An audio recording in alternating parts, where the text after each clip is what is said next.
नमस्कार प्यारे परीक्षार्थियों। आज हम आपके साथ एक बहुत ही महत्वपूर्ण विषय और एक बहुत महत्वपूर्ण प्रश्न के साथ विषय जो है डिस्कस करने जा रहे हैं, क्योंकि ये एक ऐसा विषय है जो कि फ्रेंड्स हर पेपर में आता है। CTET हो या फिर आपका PRT हो, क्वालिफाइंग हो, TGT का पेपर हो, DSSB का पेपर हो, KVS हो, NVS हो, मतलब दुनिया जहान का कोई ऐसा पेपर नहीं है जिसमें कि आपका संज्ञा विशेषण वाला जो विषय वो महत्वपूर्ण ना हो। और आई गेस ये आप जानते भी हैं, तो कृपया करके इस प्रश्न को ध्यान से देखिए।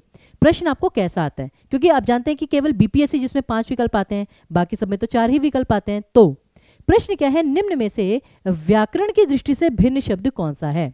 और जब आता है व्याकरण की दृष्टि से, तो बच्चे कभी कभी क्या करते हैं, वो करते हैं उदार, इसमें कोई उपसर्ग प्रत्यय नहीं है, उदारी में ई प्रत्यय है, उदारता में ता प्रत्यय है, उदात, उन्हें लगता है कि उदात में भी ना आत प्रत्यय होगा या कुछ ऐसा होगा, ठीक है ना, तो वो उपसर्ग प्रत्यय छांटने लगते हैं। लेकिन मैं आपको बता रही हूं, सबसे पहले जब भी आपको समूह से भिन्न शब्द पहचानना आए, तो सबसे पहला जो क्राइटेरिया होगा आपका, वो हो गया संज्ञा विशेषण के आधार पर, संज्ञा विशेषण इनके आधार पर।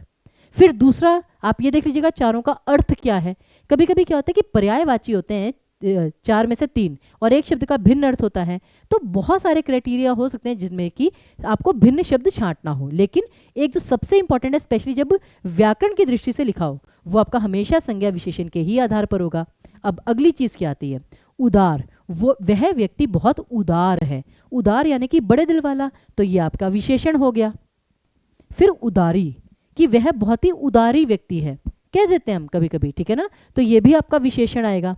फिर आता है उदारता, कि उस व्यक्ति ने बहुत ही उदारता दिखाई, उदारता यानी कि बड़प्पन, ठीक है ना, बहुत ही मतलब बड़ा मन दिखाया है, तो ये आपकी अवस्था है, क्योंकि यहाँ पे ता प्रत्यय आ गया।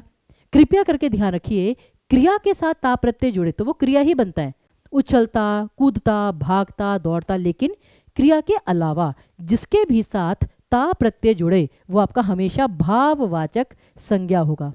वैसे मैं आपको बता दूं, इनको परिभाषा के साथ हमने अपने दोपहर 3 बजे वाले YouTube सेशन में बहुत बार विस्तार से इसकी व्याख्या की है, रिसेंटली भी की है, तो मेरी आपसे रिक्वेस्ट है उन सेशंस को भी अच्छे से देखिएगा। और लास्ट में आता है उदात। उदात मतलब भी वही होता है जैसे कि बहुत जैसे बड़ा दिल दिखाना, तो उदात में भी वही आएगा आपका विशेषण।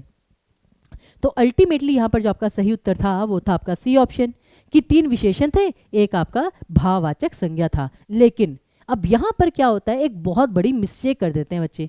कैसे, कभी कभी आपको पता है श्रुति संभिन्नार्थक शब्द जो सुनने में एक जैसे लगते हैं लेकिन अर्थ उनका भिन्न होता है। अब फॉर एग्जाम्पल उदार, उदारता, उदात, ये पढ़ते पढ़ते ना आपने जल्दबाजी में ध को भी ध ही समझ लिया, या ध को द, तो बाई चांस अब यहाँ पे उदारी की जगह होता उधारी। जैसे कहते हैं तुम पर 500 रुपए, ये 5 करोड़ रुपए की उधारी है, तो उधारी मतलब उधार ही होता है, तो वो क्या होता है कि उधार रहने की ये सिचुएशन, तो वो भाववाचक संज्ञा बन जाएगा।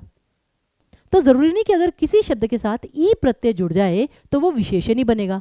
हाँ, अब जैसे सच्चाई, बुराई, अच्छाई, ये सारे आपके भाववाचक संज्ञाएं हैं, जबकि अच्छा, बुरा, ठीक है ना, ये आपके विशेषण हैं। तो कृपया करके जो ट्रिक्स होती हैं उन पर फोकस कीजिए, लेकिन उससे पहले शब्द की पहचान करना, उसे सही वाक्य में प्रयुक्त करना, ये आपके लिए बहुत महत्वपूर्ण है। और मेरी आपसे यही रिक्वेस्ट है कि अभी कमेंट बॉक्स में कोई भी 5 शब्द उठा लीजिए, कोई भी 5 शब्द, और उनकी आगे पहचान लिखिए कि ये संज्ञा है या इसका कौन सा प्रकार है, और वो हमें कमेंट बॉक्स में ज़रूर लिखिएगा। मैं आपसे वादा करती हूँ कि मैं खुद उस पर आपको रिप्लाई दूंगी कि आपके कितने सही हैं और कितने गलत हैं। ओके, तो इसी के साथ हमें विदा दीजिए, और इस विषय को बहुत ही ध्यान से कीजिए, क्योंकि ये विषय आपके परीक्षा के लिए अनिवार्य है। बहुत बहुत धन्यवाद।